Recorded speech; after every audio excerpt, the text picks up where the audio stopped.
India versus Sri Lanka के बीच खेला गया वर्ल्ड कप 2023 का मैच नंबर 33 जो कि बहुत ही रोमांचक रहा भारतीय फैंस के नज़रिए से। श्रीलंका फैंस के नज़रिए से देखा जाए तो ना ही बल्लेबाजी के दौरान और ना ही गेंदबाजी के दौरान दोनों ही डिपार्टमेंट आज फेल रहा श्रीलंकाई टीम का।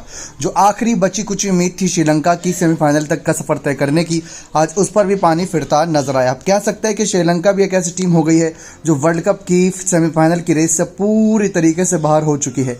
तो चलिए बात करते हैं इंडिया वर्सेस श्रीलंका के इस महामुकाबले के, जिसमें इंडिया टीम ने 302 रन से जीत हासिल करके क्या कुछ अब यहां पर उलटफेर किया है, क्योंकि अभी तक ऐसा था कि साउथ अफ्रीका 7 में से 6 मैच जीतने के बावजूद भी पहले नंबर पर आ गई थी, जबकि इंडिया ने 6 में से 6 मैच जीते थे और नेट रन रेट में काफ़ी फर्क था।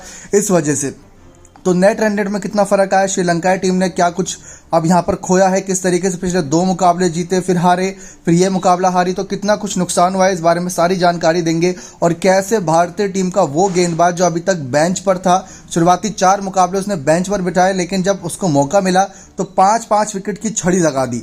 बात कर रहे हैं मोहम्मद शमी की। तो चलिए सारी जानकारी देते हैं, लेकिन उससे पहले चैनल पर नए सब्सक्राइब नहीं किए तो चैनल को जरूर सब्सक्राइब कर दें। इंडिया वर्सेस श्रीलंका के बीच एक शानदार मुकाबला खेला गया वानखेड़े स्टेडियम में। जी हाँ, 2011 का वर्ल्ड कप आपको फाइनल याद होगा, तब फाइनल मैच इन दो टीमों के बीच हुआ था और उस मुकाबले में काफ़ी रोमांचक था वो मुकाबला। धोनी ने छक्का मारा था, गौतम गंभीर की पारियां, सब यादगार मोमेंट थे। लेकिन आज का मुकाबला कुछ अलग ही नजर आया। ऐसा लगा कि टीम इंडिया ही अकेले खेली, श्रीलंका तो बस प्रैक्टिस कराने उतरी थी। वानखेड़े के स्टेडियम में टॉस जीतकर श्रीलंका ने पहले गेंदबाजी करने का निर्णय किया, क्योंकि पिछले कुछ मुकाबले इंडिया के लिए शुरुआत में बल्लेबाजी करना थोड़ा नुकसानदायक रहा था, इसी को ध्यान में रखकर। लेकिन इंडिया टीम की तरफ से आज प्लेइंग 11 में जो बदलाव था वो कोई बदलाव था नहीं। अश्विन की उम्मीद थी कि आ सकते थे या ईशान किशन आ सकते थे, लेकिन ऐसा नहीं हुआ। रोहित शर्मा, शुभमन गिल, विराट कोहली, श्रेयस अय्यर, केएल राहुल, सूर्यकुमार यादव, रविंद्र जडेजा, शमी, बुमराह, कुलदीप यादव और सिराज हमें देखने को मिले। श्रीलंका की प्लेइंग 11 में प्रथम निशांका, दिमुथ करुणारत्ने, कुशल मेंडिस, सदीरा समरा विक्रमा, चरित असलांका, एंजेलो मैथ्यूज, दुष्यंत हेमंता, महेश तीक्षाना, कसुंद अजीता, दुष्मंता चमीरा, दिलशान मधुशनाका हमें देखने को मिले।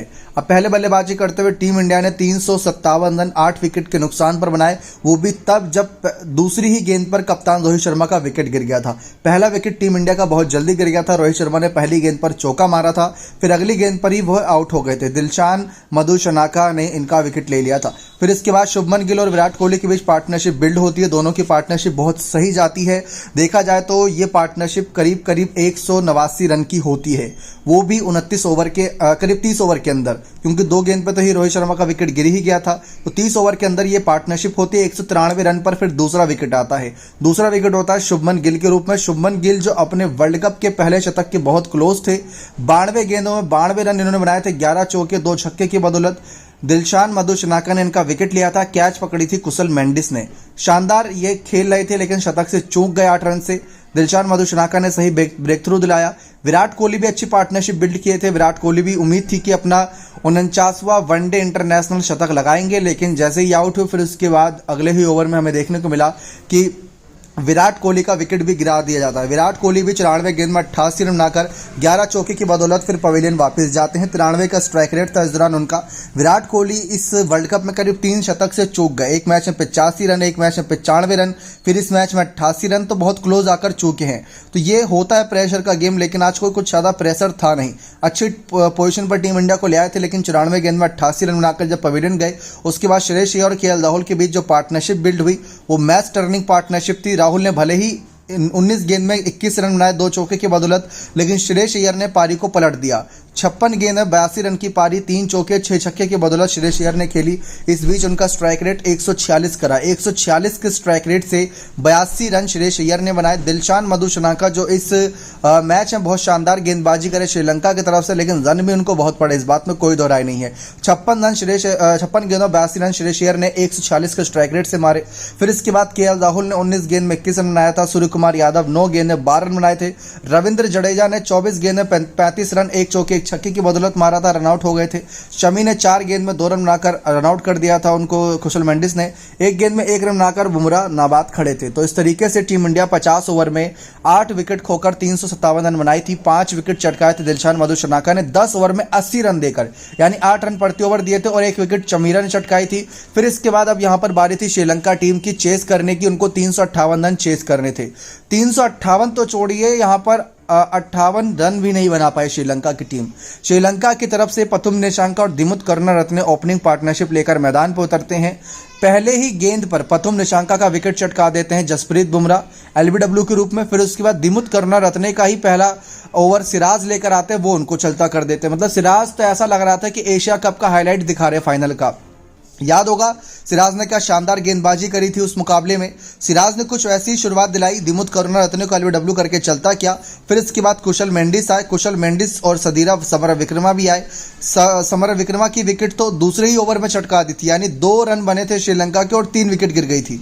इसके बाद तो खेल ये होता है कि कुशल मेंडिस थोड़ा सेट होने की कोशिश कर रहे थे, करीब 10 गेंदें खेल ली थी, लेकिन फिर उसके बाद सिराज ने अगले ही ओवर में उनका फिर से विकेट चटका दिया।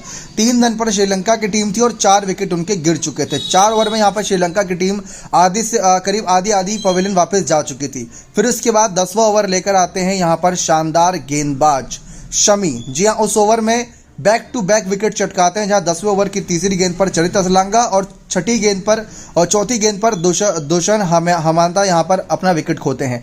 14 रन पर 6 विकेट गिर जाती है श्रीलंकाई टीम की। तो हैट्रिक पर होते हैं, लेकिन शमी हैट्रिक नहीं ले पाते। फिर इसके बाद थोड़ी देर के लिए पार्टनरशिप बिल्ड होने की कोशिश होती है। दुश्मन हमांता तो पहली गेंद पर आउट हो गए थे। एंजेलो मैथ्यूज, दुष्मंता चमीरा अपनी पार्टनरशिप बिल्ड करने की कोशिश करते हैं, लेकिन फिर अगला ओवर जब लेकर आते हैं शमी तो दुष्मंता चमीरा को आउट कर देते हैं। फिर इसके बाद बीच में अब देखने को मिलता है किस तरीके से जडेजा भी अपनी अच्छी गेंदबाजी दिखाते हैं, लेकिन शमी फिर एंजेलो मैथ्यूज को भी जो 25 गेंद में 12 रन आकर खेले तो उनको भी चलता कर देते हैं। करीब 3 ही बल्लेबाज रहे जो डबल डिजिट के स्कोर तक गए, और वो भी सबसे हाईएस्ट 14 रन कसुन रजीता ने बनाए थे 17 गेंदों में। शमी ने इस मुकाबले में 5 विकेट चटकाई है। 5 ओवर में एक मेडन ओवर डाल के 18 रन देकर 5 विकेट। सिराज ने 7 ओवर में 2 ओवर मेडन डाले, 16 रन दिए और 3 विकेट चटकाई। बुमराह ने 5 ओवर में 1 ओवर मेडन डाला, 8 रन दिए और 1 विकेट चटकाई। जडेजा ने 4 ही गेंद डाली थी और 1 विकेट आखिरी का इन्होंने चटकाया, जो कि दिलशान मधुशनाका के रूप में था। तो 5 विकेट चटकाई शमी ने, और ये इनके नाम एक बड़ा रिकॉर्ड भी दर्ज हो गया। वनडे में सबसे ज़्यादा बार 5 विकेट चटकाने का रिकॉर्ड यहाँ पर अब हरभजन का जो था वो तोड़ते हुए शमी आगे निकल गए। लेकिन अब बात करें पॉइंट्स टेबल की, तो पॉइंट्स टेबल में अब टीम इंडिया लाजमी सी बात है नंबर 1 पर आएगी ही, क्योंकि 14 पॉइंट्स हो गए हैं। ऊपर से नेट रन रेट भी बहुत गजब का हो गया इनका। साउथ अफ्रीका से थोड़ा कम नेट रन रेट है, लेकिन हाँ इंडिया का सही हो गया, 2+2 में हो चुका है।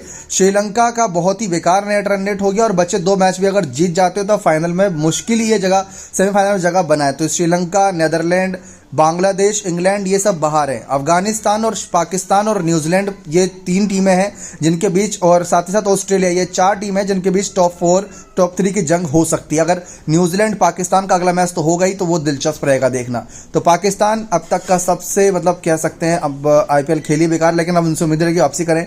लेकिन इस बीच चर्चा होनी चाहिए यहाँ पर गेंदबाजी की। शमी ने जो शानदार गेंदबाजी करी है इस वर्ल्ड कप के दौरान, ये बहुत ही काबिल तारीफ है। अब देखते हैं कि लास्ट में सबसे ज़्यादा हाईएस्ट विकेट टेकर कौन रहेगा। बने रहिए चैनल के साथ, बहुत बहुत धन्यवाद।